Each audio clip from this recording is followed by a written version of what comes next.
अस्सलामुअलैकुम जी, मेरा नाम इजाज़ अहमद है। एएनएफ रियल एस्टेट के प्लेटफॉर्म पे खुशामदीद। आज की वीडियो में हम डिस्कस करेंगे डीएचए गुजरावाला से रिलेटेड। आपने देखा होगा कि मैंने हमेशा जो है डीएचए गुजरावाला की तारीफ़ ही की है आपके सामने, लेकिन इस वीडियो में कुछ थोड़ा चेंज होने वाला है, क्योंकि अभी इस वीडियो में हम डिस्कस करेंगे डीएचए गुजरावाला के जो प्लस पॉइंट्स हैं उस हवाले से भी हम डिस्कस करेंगे, और जो इसके जो नेगेटिव पॉइंट्स हैं उस हवाले से भी डिस्कस करेंगे। तो बढ़ते हैं वीडियो की तरफ। उससे पहले रिक्वेस्ट है, अगर आप मेरे चैनल पे नए हैं तो काइंडली चैनल को जो है वो सब्सक्राइब कर लें, ताकि आपको हमारी जो वीडियोस हैं वो बर वक्त मिलती रहा करें।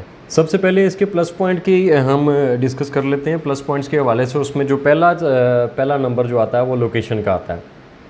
ये डीएचए गुजरावाला का सबसे बेहतरीन जो है इनका प्लस पॉइंट आप इसको कह सकते हैं, या मेन प्लस पॉइंट आप इसको कह सकते हैं कि इसकी लोकेशन जो है वो आउटस्टैंडिंग लोकेशन है। मेन जीटी रोड से आपको डायरेक्ट अप्रोच है, इवन आपके एवरी ब्लॉक तक।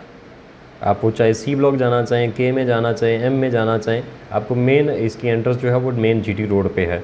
और दूसरा, आपको इसके डेवलपर जो कंपनी है, सेकंड एज जो है इसको है वो डेवलपर कंपनी जो है, जो इस एरिया को जो है वो डेवलप कर रही है, वो हबीब रफ़ीक कंपनी है, जो के है जिसको आप अगर आप स्टडी करें तो आपको पता चलेगा कि उन्होंने आज तक जितना भी प्रोजेक्ट्स को कंप्लीट किया है, ठीक है, और उन्होंने अच्छे तरीके से उसको लेके चलें, अच्छे तरीके से मेंटेन किया और अच्छे टाइम पे उस चीज़ को डिलीवर किया है, लेट नहीं किया। तीसरे इसके प्लस पॉइंट की बात कर लें तो यहाँ पे ARY लगूना बनने जा रहा है। अभी शायद मेरे कुछ लोग जो हैं वो मेरी वीडियो पे एतराज़ करेंगे, यार ये ARY लगूना को यहाँ का प्लस पॉइंट कह रहा है, लेकिन वो अभी फिल वक्त आपको लग रहा होगा कि शायद वो यहाँ के लिए नेगेटिव पॉइंट है। मैं उसको प्लस पॉइंट कंसीडर करूँगा, क्योंकि हमें ना सिर्फ मौजूदा मार्केट के हवाले से सोचना है। मैंने अब खुद बाइंग की हुई है ARY लगूना में, लेकिन अल्हम्दुलिल्लाह जो है मैं ईजी हूँ, रिलैक्स बैठा हुआ हूँ। उसकी रीज़न ये है कि मैं शॉर्ट टर्म के लिए मैंने इन्वेस्टमेंट ही नहीं की हुई।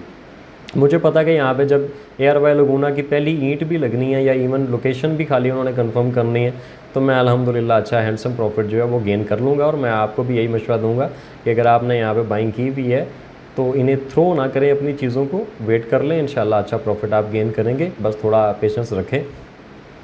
चौथा हम बात कर लें यहाँ पे डीएचए गुजरावाला में, तो आप बाकी चैप्टर्स को देखें, वहाँ पे प्राइसेस आपको जो है वो काफ़ी हाई मिलेंगी। डीएचए गुजरावाला में आप देखें कि यहाँ पे आपको 5 मरले का प्लॉट जो है वो 36 लाख रुपए का भी मिल जाता है। मैं प्लॉट की बात कर रहा हूँ। फ़ाइल की बात करें तो फ़ाइल शायद आपको आज की डेट में 34 लाख रुपये में भी मिल जाए। 5 मरले में तो आप वहाँ पे प्राइवेट लैंड में भी लेने जाएँ 5 मरले का प्लॉट, तो शायद वो आपको 35 लाख से 36 लाख से महंगा ही मिले। लेकिन यहाँ डीएचए में आपको एक गेटेड कम्युनिटी है, सिक्योर्ड एरिया है, ठीक है, डीएचए एक ब्रांड है, एक नाम है, उसमें आपको 5 मरला अगर आपको प्लॉट जो है वो 36 लाख रुपए से लेकर 42 लाख रुपए की ब्रैकेट में मिलता है, तो मैं नहीं समझता कि कोई बुरी इन्वेस्टमेंट है, और हमें इसमें इन्वेस्टमेंट करना चाहिए। मैं आपको मशवरा भी यही दूंगा कि आप यहाँ पे फिलहाल इन्वेस्ट करें, और आई होप सो कि आप इंशाल्लाह अच्छा जो प्रॉफिट है वो गेन करेंगे। उसके अलावा हम बात कर लें इसके डेवलपमेंट में कमर्शियल के हवाले से, तो कमर्शियल आपको पता है इन्होंने जो एक और प्लस पॉइंट है उनका जोन 1, 2, 3 जो है उसको जो है वो ऑन टाइम जो है उसको डिलीवर किया, इवन के वहाँ पे पोजीशन भी दे दिया गया। अब तो वहाँ पे मैं देख के आया हूँ, वहाँ पे वो ट्रांसफार्मर्स और जो पोल हैं वो भी, पोल तो लगे हुए थे कुछ जो रहते थे वो पोल, लाइट पोल्स वगैरह भी लगने स्टार्ट हो गए हैं, डीपी भी लगने स्टार्ट हो गए हैं। यहाँ पे अंडरग्राउंड इलेक्ट्रिसिटी है जिसकी डीपीज़ लगना स्टार्ट हो गई हैं, और ट्रांसफार्मर्स जो हैं वो भी लगना स्टार्ट हो चुके हैं।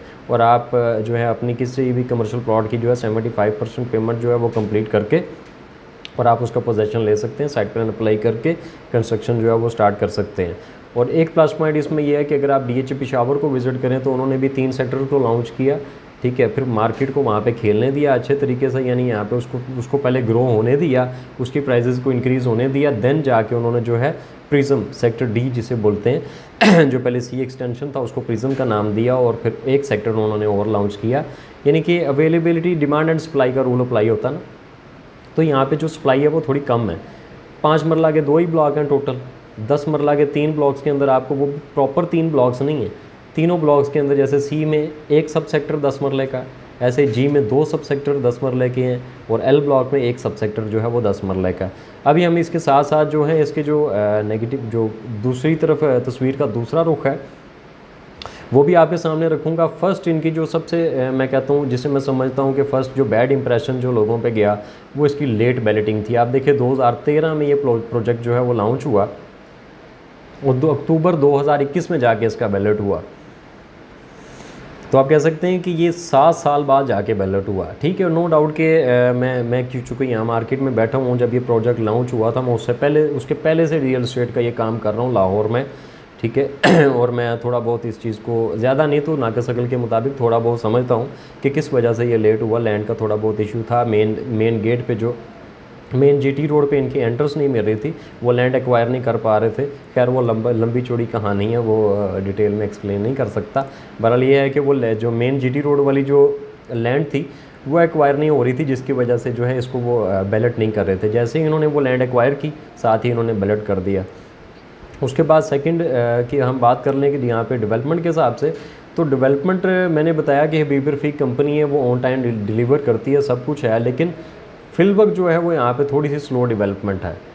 अगर मैं कॉन्ट्रैक्टर हूँ, आपने मुझे एक चीज़ कॉन्ट्रैक्ट दी हुई कि आपने इस चीज़ को ऐसे ऐसे जो है कंप्लीट करना है, तो मुझे सारी फैसिलिटीज़ अगर आप प्रोवाइड करेंगे तो मेरा नहीं ख्याल कि मैं जो है वो उसको लेट करूँगा। बहरहाल आप मुझसे बेहतर समझते हैं, लेकिन फिल वक्त जो स्लो डेवलपमेंट है वो भी इसका एक नेगेटिव पहलू मैं इसको कह सकता हूँ। तीसरा अगर हम बात कर लें कि इसकी मेन 200 फीट जो बुलेवार्ड है उस पर आप देखेंगे सी ब्लॉक को पीछे दिया गया, जी ब्लॉक को भी मेन से हट के दिया गया, जबकि मेन रोड पे जगह इनके पास खाली पड़ी हुई थी। ठीक है, जी ब्लॉक को भी हट के दिया गया, लोकेशन हट के दी गई। एम ब्लॉक को भी मेन जो है 200 फीट पे इसको एम ब्लॉक को पूरे होना चाहिए था, जबकि मेन पे उन्होंने डीएचए रिजर्व एरिया रखा और एम ब्लॉक को थोड़ा पीछे हटा दिया, जिससे एम ब्लॉक की जो वर्थ थी, जो मार्केट वैल्यू मैं समझता था कि 1.5, 1.10, 1.15 की ब्रैकेट में होनी चाहिए थी, सिर्फ एक छोटे से इस स्टेप की वजह से उसकी जो प्राइजेस हैं वो 90 से 95 की ब्रैकेट में है। उसके बाद यहाँ की अगर हम रोड्स की बात कर लें, कमर्शियल की जो रोड्स हैं उस हवाले से बात कर लें, कमर्शियल में जो है वो अंडरग्राउंड पार्किंग दी गई हुई है। ठीक है, अगर आप जोन 2 को स्टडी करें तो उसके अंदर जो है वो अंडरग्राउंड पार्किंग है। एक तो उन्होंने पॉकेट बनाई गई है, उसके अंदर अंडरग्राउंड पार्किंग दी गई है। अब वो अफेक्ट कैसे करेगा मैं बताता हूँ कि अंडरग्राउंड जो पार्किंग है, ज़मींदोज़ पार्किंग होगी मान लिया, लेकिन आने वाले दिनों में इनको वहाँ पे 2 से 3 फ्लोर ऊपर बनाने पड़ेंगे पार्किंग के लिए। वहाँ पे पार्किंग की जो है वो अभी फ़िल वक्त तो हमें सब कुछ ओके नज़र आ रहा है, क्योंकि वहाँ पे अभी कुछ बना नहीं है ना। लेकिन जब यहाँ पे सारी चीज़ें डेवलप होंगी, कमर्शियल प्लाजाज यहाँ पे रेडी होंगे, रेजिडेंशियल घर जो यहाँ पे रेडी होंगे, देन आपको पता चलेगा थोड़ी सी कंजस्टिव एरिया जो है वो बन जाएगा। और अगर जोन 2 को अगर आप स्टडी करें, प्लॉट नंबर 92, 93, 94, 5 को देखें तो उसकी जो राइट साइड है वहाँ पे सिर्फ वॉकिंग ट्रैक जो है वो 7 फीट का वॉकिंग ट्रैक है, जबकि दूसरी तरफ जिसका जो है वो मेन फ्रंट इन्होंने दिया हुआ है। अगर उस मेन फ्रंट को अगर हम देखें तो मेन फ्रंट पे अगर आप जो है वो पार्किंग ले आते हैं तो मैं नहीं समझता कि वो कोई अच्छा इंप्रेशन पड़ेगा, लेकिन माइट भी कोई उन्होंने इससे ज़्यादा कुछ अच्छा सोचा हो। आने वाले दिनों में जो चीज़ें मेरे माइंड में अभी आ रही हैं उन्होंने वो तब सोच लिया और उसका कोई हल निकाला हो, ये मैं कुछ कह नहीं सकता। माइट भी आने वाले दिनों में अलग से एक पार्किंग एरिया दे के उसको सिर्फ ज़मींदोज़ अंडरग्राउंड पार्किंग रहने दें और ऊपर ग्रीन पार्किंग रहने दें। वो ऐसा भी हो सकता है, अगर ऐसे हो जाता फिर तो बेहतर है, लेकिन अगर वहाँ पे जो पार्किंग फ्लोर्स बन जाते हैं तो वो जो है वो कुछ अच्छा लुक नहीं देगा उन पे कमर्शियल प्लाजाज के लिए। इसके बाद जो है इसकी हम बात कर लेते हैं रेजिडेंशियल की रोड की, तो 5 मरला के आगे जो है वो 40 फीट वाइड रोड है, 8 मरला के आगे भी 40 फीट वाइड रोड है, 10 मरला के आगे 45 फीट वाइड रोड है।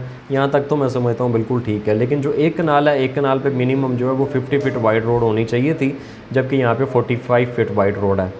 एनी हो 5 फीट है, लेकिन 5 फीट जब आप एक चीज़ को डेवलप कर रहे हैं और आप उसको देख रहे हैं कि यार 5 फीट अगर हम कम करते हैं तो हमें ये बेनिफिट होता है।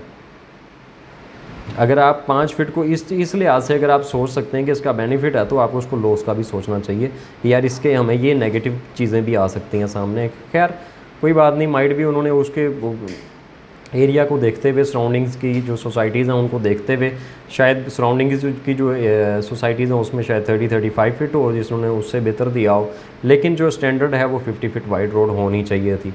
उसके बाद एक चीज़ इसको मैं आप कह लें कि जो एयर वाई लगूना है, इसकी लोकेशन जो है वो अभी तक इन्होंने कंफर्म नहीं की गई। एयर वाई लगूना वाले अगर अपनी सिर्फ लोकेशन कंफर्म कर दें कि भाई ये हमारी लोकेशन है, यहाँ पे एयर वाई लगूना आना है, भले 6 मंथ बाद स्टार्ट हो, नो इशू। उसकी वजह से भी मार्केट में काफ़ी इफेक्ट पड़ा। जब एयर वाई लगूना आया था तो लोगों ने, ज़ाहिर है डीएचए गुजरावाला में जो लोग इन्वेस्ट कर रहे थे उन्होंने ही एयर वाई लगूना में जाना था, अब ARY लगूना अगर तो चलता रहता तो लोग वहाँ पे सेलिंग बाइंग करते रहते और वापस मूव भी कर जाते, लेकिन अभी फिलवक्त सिचुएशन ये है कि जिन लोगों ने वहाँ पे बाइंग की वो वहाँ स्टक हुए हैं, उनकी जो इन्वेस्टमेंट है वो भी स्टक हुई हुई है, जिसकी वजह से वो वापस जो है DHA के जो प्लॉट्स हैं 5-10 मरला कनाल फाइल्स के अंदर वापस नहीं आ पा रहे। जब तक वो वापस नहीं आएंगे मेरा नहीं ख्याल कि मार्केट जो है वो थोड़ा बेहतर होने की तरफ जा सकेगी। जैसे ही वो वहाँ से अपनी जो इन्वेस्टमेंट है वो निकालेंगे, इस तरफ आएंगे, देन ये इंशाल्लाह बाकी मार्केट भी बेहतर होगी। बाकी मज़ीद इन्फॉर्मेटिव वीडियोज़ जो हैं वो आपके लिए लाता रहूँगा। तब तक के लिए अल्लाह हाफ़िज़।